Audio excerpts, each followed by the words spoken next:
السلام علیکم ورحمۃ اللہ وبرکاتہ۔ اعوذ باللہ من الشیطان الرجیم، بسم اللہ الرحمن الرحیم۔ الحمد للہ رب العالمین، والصلاة والسلام علی رسولہ الکریم سیدنا محمد وآلہ وصحابہ اجمعین، اما بعد۔ رب اشرح لی صدری ویسر لی امری واحلل عقدۃ من لسانی یفقہوا قولی، ربی زدنی علما۔ دوسرا پارہ ہے سیقول اور دوسری سورہ ہے البقرہ۔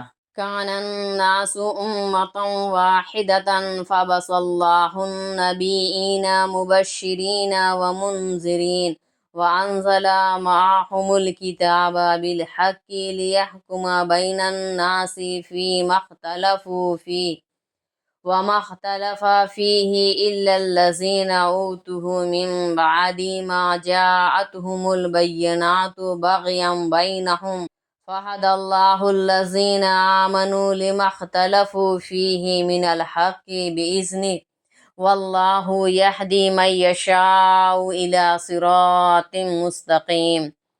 ام حسبتم ان تدخلوا الجنة ولما يأتكم مثل الذين خلوا من قبلكم مستهم البأساء والضراء وزلزلوا حتى يقول الرسول والذين آمنوا معه متى نصر الله ألا إن نصر الله قریب۔ اللہ رب العالمین ارشاد فرما رہے ہیں، ایک زمانہ میں تمام لوگ ایک ہی دین پر تھے، پھر جب لوگوں میں اختلاف پیدا ہوا تو اللہ نے خوشخبری دینے والے اور ڈرانے والے پیغمبروں کو بھیجا اور ان کے ساتھ حق کے حامل رہنما کتاب نازل فرمائی، تاکہ جن باتوں کے بارے میں لوگوں کے درمیان اختلاف تھا ان میں اللہ فیصلہ کر دے۔ اور یہ اختلاف محض باہمی ضد کی وجہ سے کھلی ہوئی دلیلیں آ جانے کے بعد خود ان لوگوں نے کیا جن کو کتاب عطا کی گئی تھی۔ تو جن باتوں کے بارے میں یہ اختلاف کر رہے تھے، اللہ نے اپنی مرضی سے ان کے سلسلے میں مومنوں کو حق کی رہنمائی فرمائی، اور اللہ جسے چاہتے ہیں راہ راست بتا دیتے ہیں۔ مسلمانوں، کیا تمہارا خیال ہے کہ تم ان آزمائشوں سے گزرے بغیر جنت میں داخل ہو جاؤ گے؟ جن سے تم سے پہلے کی امتیں گزر چکی ہیں، ان کو تنگی اور سختی پیش آئی اور وہ ہلا ڈالے گئے، یہاں تک کہ رسول اور ان کے ساتھ ایمان لانے والے بول اٹھے کہ کب اللہ کی مدد آئے گی۔ ان سے کہا گیا، سن لو، یقیناً اللہ کی مدد قریب ہے۔ توجہ دے تاکہ بات ذہن میں رہے، یعنی ابتداً تمام انسانیت توحید اور شریعت الہی پر قائم تھی، کیونکہ پہلے انسان حضرت آدم علیہ السلام خود نبی برحق تھے۔ حضرت نوح علیہ السلام کا زمانہ آتے آتے لوگوں میں شرک کی بیماری پیدا ہو گئی، گویا مذہبی تاریخ کی رو سے انسانیت کا اصل مذہب توحید ہے، نہ کہ شرک۔ بعض مفسرین نے آنے والا رسول فیصلہ کر دے اور بعض نے نازل ہونے والی کتاب فیصلہ کر دے مراد لیا ہے، اور اس کی بھی گنجائش ہے۔ حاصل سب کا ایک ہی ہے، کیونکہ رسول اللہ صلی اللہ علیہ وسلم اور کتاب اللہ دونوں احکام ربانی ہی کے ترجمان ہوتے ہیں۔ آگے فرمایا جا رہا ہے، یعنی یہودی و عیسائی علماء و مشائخ جو کتاب آسمانی کا علم رکھتے تھے، حق کا انکار تو یہودی و عیسائی عوام نے بھی کیا تھا، لیکن خاص طور پر علماء و مشائخ کا ذکر اس لیے کیا گیا کہ دعوت حق کا انکار پہلے یہی کرتے ہیں، پھر ان کا دیکھا دیکھی اور سنا سنی عوام بھی انکار پر اتر آتے ہیں۔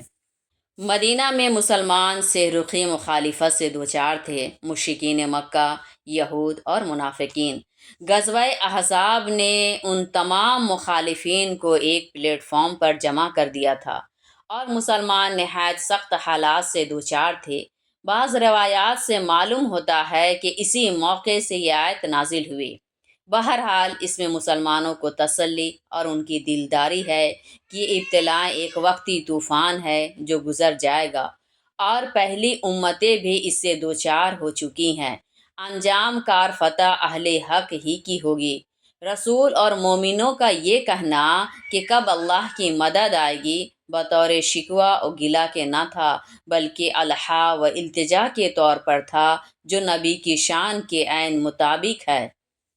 یسألونک ماذا ينفقون قل ما انفقتم من خیر فللوالدین والاقربین والیتامى والمساکین وابن السبیل وما تفعلوا من خیر فإن اللہ به علیم کتب علیکم القتال وهو کرہ لکم وعسى أن تكرهوا شيئا وهو خير لكم وعسى أن تحبوا شيئا وهو شر لكم والله يعلم وأنتم لا تعلمون يسألونك عن الشهر الحرام قتال فيه قل قتال فيه كبير وصد عن سبيل الله وكفر به والمسجد الحرام وإخراج أهله منه أكبر عند الله والفتنة أكبر من القتل ولا يزالون يقاتلونكم حتى يردوكم عن دينكم إن استطاعوا ومن يرتد منكم عن دينه فيمت وهو كافر فأولئك حبطت أعمالهم في الدنيا والآخرة وأولئك أصحاب النار ہم فیہا خالدون۔ اللہ رب العالمین ارشاد فرما رہے ہیں، لوگ آپ سے دریافت کرتے ہیں کہ کیا خرچ کریں۔ آپ کہہ دیجئے کہ جو کچھ بھی تم مال خرچ کرو وہ والدین، قرابت داروں، یتیموں، مسکینوں اور مسافروں کا حق ہے، اور تم جو بھی نیکی کرو گے اللہ اس سے خوب واقف ہے۔ تم پر جہاد فرض کیا گیا ہے جو تم پر غرہ ہے۔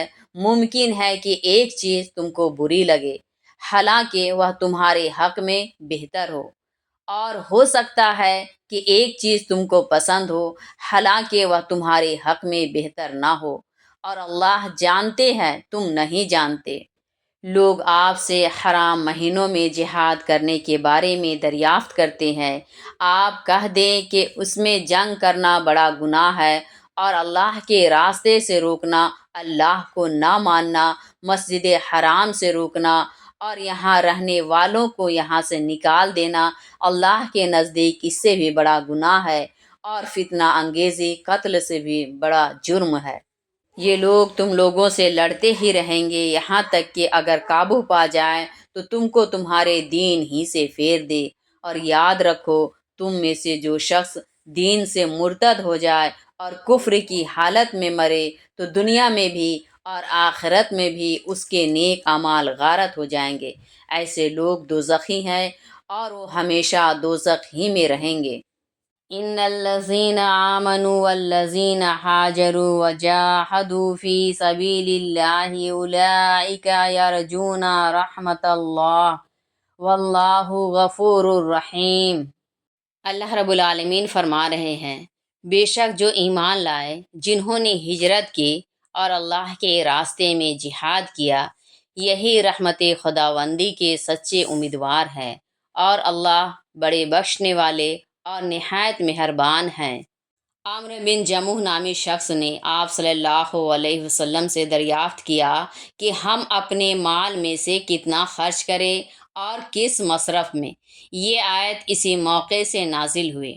انفاق کی مقدار کو قرآن نے بیان نہیں کیا کہ یہ ہر شخص کے حوصلے و ہمت پر موقوف ہے، البتہ مصارف کی رہنمائی کر دی گئی، اس لیے کہ انفاق میں اصل اہمیت اخلاص نیت اور صحیح مصرف کے انتخاب کی ہے۔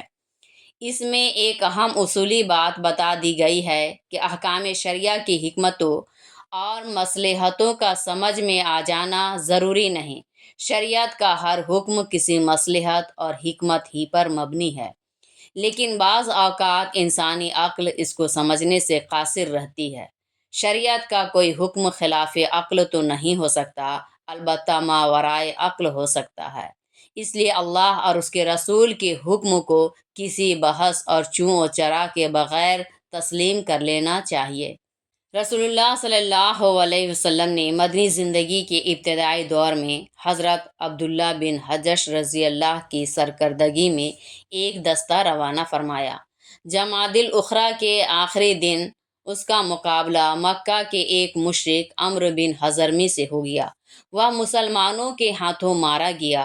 بعد کو معلوم ہوا کہ جس دن قتل و قتال کا یہ واقعہ پیش آیا وہ پہلی رجب تھی، نہ کہ 30 جمادی الاخری، یعنی حرام مہینہ شروع ہو چکا تھا۔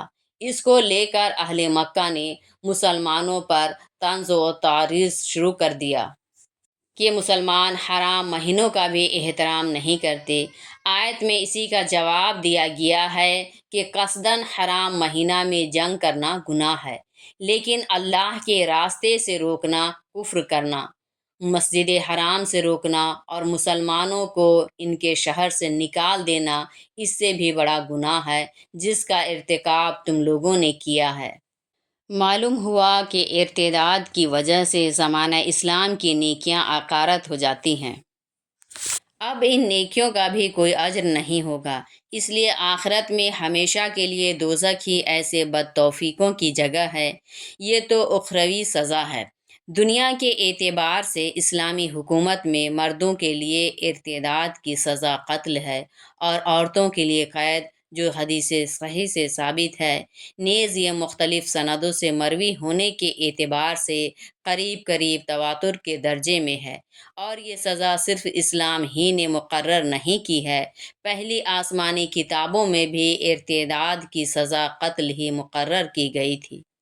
یسألونک عن الخمر والمیسر قل فیہما اسم کبیر ومنافع للناس واسمہما اکبر من نفعہما ویسألونک ماذا ينفقون قل العفو كذلك يبين الله لكم الآیات لعلکم تتفکرون فی الدنیا والآخرہ۔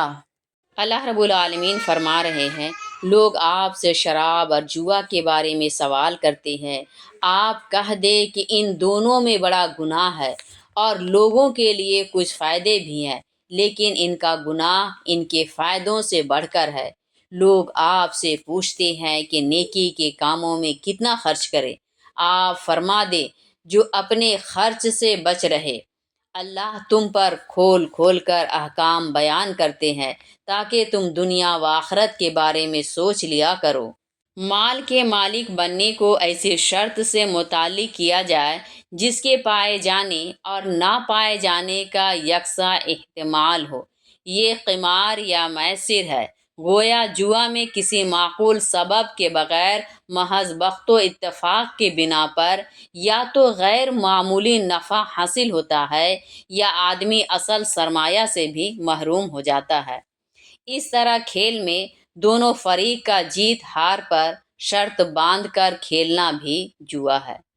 جوا سے فائدہ یہ ہے کہ جیتنے والے کو بلا محنت ڈھیر سارا مال حاصل ہو جاتا ہے، اور نقصان یہ ہے کہ تن آسانی پیدا ہو جاتی ہے اور یہ باہمی عداوت اور دشمنی کا باعث بنتا ہے۔ آگے فرمایا جا رہا ہے، یہاں گو قرآن نے صراحتاً حرام نہیں کہا ہے، لیکن جو لفظ استعمال کیا ہے وہ حرام کے لفظ سے بھی زیادہ تاکیدی ہے۔ ایک تو اسمن کہا جس کے معنی گناہ کے ہیں، اور قرآن میں شرک تک کو اس لفظ سے تعبیر کیا گیا ہے۔ پھر اس کی صفت کبیر لائی گئی، یعنی بڑا گناہ۔ گویا یہ حرام چیزوں میں بھی شدید درجہ کا حرام فعل ہے۔ اس سے ایک شرعی اصول معلوم ہوا کہ کسی شے کے حلال و حرام اور جائز و ناجائز ہونے میں اس بات کا اعتبار ہے کہ اس کے فوائد زیادہ ہیں یا نقصانات، اور وہ زیادہ تر خیر اور نیکی کا ذریعہ بنتا ہے یا شر اور برائی کا۔ جس چیز کے فوائد زیادہ ہو شریعت نے ان کو حلال کیا ہے۔ تمام حلال غذاؤں کا یہی معاملہ ہے۔ یہ اور بات ہے کہ انسان کی بیماری اور کھانے میں بے اعتدالی کی وجہ سے نقصان دہ ہو جائے، اور جو چیز فی الجملہ مفید بھی ہو لیکن زیادہ نقصان دہ وہ حرام ہے، جیسے خود شراب ہے، کہ شراب میں وقتی لذت و سرور کا فائدہ موجود ہے، لیکن صحت جسمانی کے لحاظ سے بھی اور اخلاق کے لحاظ سے بھی نقصان زیادہ ہے۔ اس طرح جو چیز زیادہ تر گناہ کی طرف لے جاتی ہو، خواہ اس سے بعض اخلاقی یا علمی فوائد بھی ہو، وہ بھی ناجائز ہیں۔ مفسرین نے افواہ کے دو معنی بتایا ہے۔ ایک تو خرچ کرنا جو مشقت و دشواری کا باعث نہ ہو، ما لا یجحد۔ دوسرے جو مقدار حاجت سے زیادہ ہو، ما فضل عن قدر الحاجہ۔ حاصل دونوں کا ایک ہی ہے۔ وَيَسْأَلُونَكَ عَنِ الْيَتَامَى قُلْ إِصْلَاحٌ لَهُمْ خَيْرٌ وَإِن تُخَالِطُوهُمْ فَإِخْوَانُكُمْ وَاللَّهُ يَعْلَمُ الْمُفْسِدَ مِنَ الْمُصْلِحِ وَلَوْ شَاءَ اللَّهُ لَأَعْنَتَكُمْ إِنَّ اللَّهَ عَزِيزٌ حَكِيمٌ وَلَا تَنكِحُوا الْمُشْرِكَاتِ حَتَّى يُؤْمِنَّ وَلَا أَمَةٌ مُؤْمِنَةٌ خَيْرٌ مِّن مُّشْرِكَةٍ وَلَوْ أَعْجَبَتْكُمْ وَلَا تُنكِحُوا الْمُشْرِكِينَ حَتَّى يُؤْمِنُوا وَلَا عَبْدٌ مُؤْمِنٌ خَيْرٌ مِّن مُّشْرِكٍ وَلَوْ أَعْجَبَكُمْ أُولَٰئِكَ يَدْعُونَ إِلَى النَّارِ وَاللَّهُ يَدْعُو إِلَى الْجَنَّةِ وَالْمَغْفِرَةِ بِإِذْنِهِ وَيُبَيِّنُ آيَاتِهِ لِلنَّاسِ لَعَلَّهُمْ يَتَذَكَّرُونَ۔ اللہ رب العالمین فرما رہے ہیں، اور یتیموں کے بارے میں بھی دریافت کرتے ہیں تو کہہ دیجئے کہ ان کی مصلحت کی رعایت کرنا بہتر ہے۔ اگر تم ان کو خرچ میں شامل رکھو تو وہ تمہارے دینی بھائی ہی ہیں، اور اللہ یتیموں کے ساتھ خیر خواہی کا جذبہ اور بدخواہی کا ارادہ رکھنے والے سے واقف ہیں۔ اگر اللہ چاہتے تو تم کو مشقت میں ڈال دیتے، لیکن یقیناً اللہ زبردست بھی ہیں اور حکمت والے بھی۔ اور مشرک عورتیں جب تک مسلمان نہ ہو جائیں ان سے نکاح نہ کرو، اور ایک مسلمان باندی بھی آزاد مشرک خاتون سے بہتر ہے، گو وہ تم کو پسند ہو۔ اور مسلمان عورتوں کا مشرک مردوں سے جب تک وہ مسلمان نہ ہو جائے نکاح نہ کرو، گو وہ تم کو پسند ہو، کیونکہ یہ دوزخ کی طرف بلاتے ہیں، اور اللہ اپنی توفیق دے کر جنت اور مغفرت کی طرف بلاتے ہیں۔ اور اللہ لوگوں کے لیے اپنے احکام کھول کھول کر بیان فرماتے ہیں تاکہ لوگ نصیحت حاصل کریں۔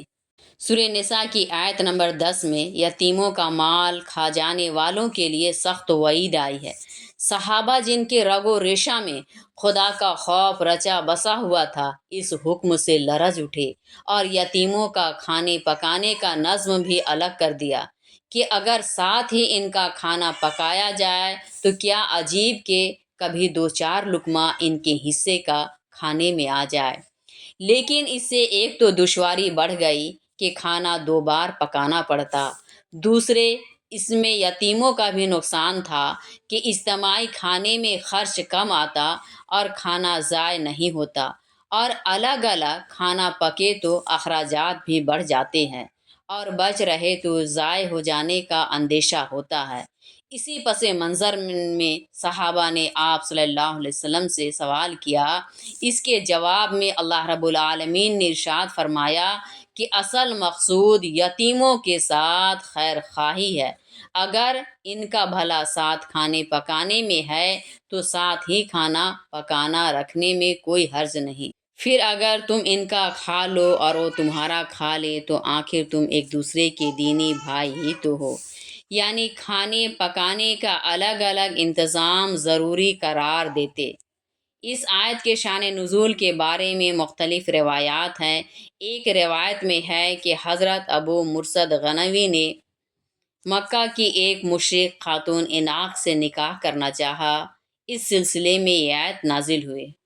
ایک روایات میں ہے کہ حضرت عبداللہ بن رواحہ رضی اللہ یا حضرت حذیفہ رضی اللہ کی ایک سیاح باندی تھی، انہوں نے اس کو آزاد کر کے اس سے نکاح کر لیا۔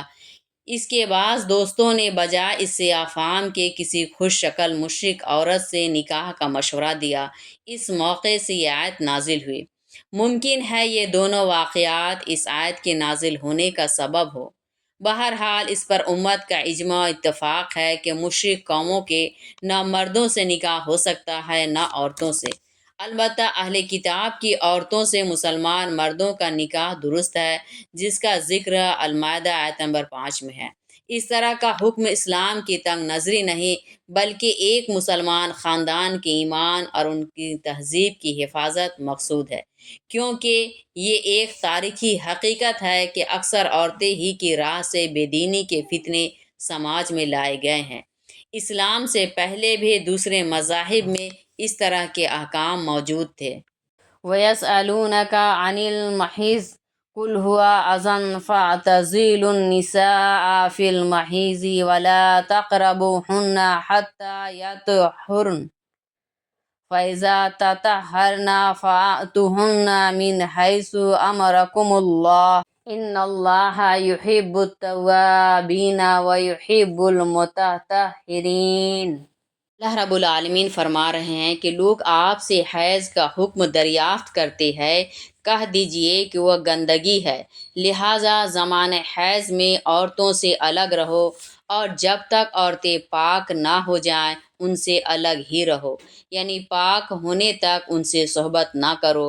پھر جب وہ پاک ہو جائیں تو جس مقام سے اللہ نے تم کو اجازت دی ہے اسی راستے سے ان سے صحبت کر سکتے ہو۔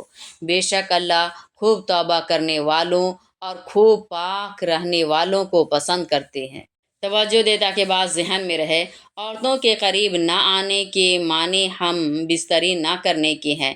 حالت حیض میں گویا صرف ہم بستری ہی کی ممانعت ہے، ساتھ کھانے پینے، اٹھنے بیٹھنے، سونے اور ہم بستری کے علاوہ جنسی لذت اٹھانے کی بھی ممانعت نہیں۔ یہ عورتوں پر اسلام کا احسان ہے۔ اسلام سے پہلے عورتیں حیض کی حالت میں اچھوت بنا دی جاتی تھیں، نہ کوئی ان کو ہاتھ لگاتا نہ وہ کسی کو ہاتھ لگا سکتی تھی۔ تورات تو حائضہ عورت کے چھونے بلکہ اس کے بستر چھونے والے کو بھی صبح سے شام تک ناپاک قرار دیتا ہے، اور اس پر بھی غسل واجب قرار دیتا ہے۔ ہندوؤں کے یہاں اس ترقی یافتہ عہد میں بھی حیضہ کمرے سے باہر کر دی جاتی ہے۔ اس فقرہ میں دو باتیں بتائی گئی ہیں۔ اول یہ کہ جب عورتیں حیض سے پاک ہو جائیں تو ان سے جنسی تعلق قائم کر سکتے ہو۔ حیض ختم ہونے کے بعد عورت پر غسل واجب ہو جاتا ہے تاکہ وہ نماز ادا کر سکے، لیکن یہاں پاک ہونے سے حیض کا ختم ہو جانا مراد ہے۔ اس لیے اگر حیض ختم ہو جانے کا اطمینان ہو جائے تو گو عورت نے ابھی غسل نہ کیا ہو، پھر بھی اس کے ساتھ ہم بستری کرنا جائز ہے۔ حنفیہ کے نزدیک یہ اطمینان دو طریقوں سے حاصل ہو سکتا ہے، یا تو خون رک جانے کے بعد عورت غسل کر لے اور غسل نہ کر سکتی ہو تو تیمم کر کے نماز پڑھ لے، یا ایک نماز کا وقت گزر جائے اور اسی درمیان پھر خون نہ آئے۔ دوسرا حکم یہ ہے کہ ہم بستری فطری راستہ سے درست ہے، غیر فطری راستہ اختیار کرنا جائز نہیں، کیونکہ یہ من حیث امرکم اللہ، جس جگہ سے اللہ نے حکم دیا، کے خلاف ہے۔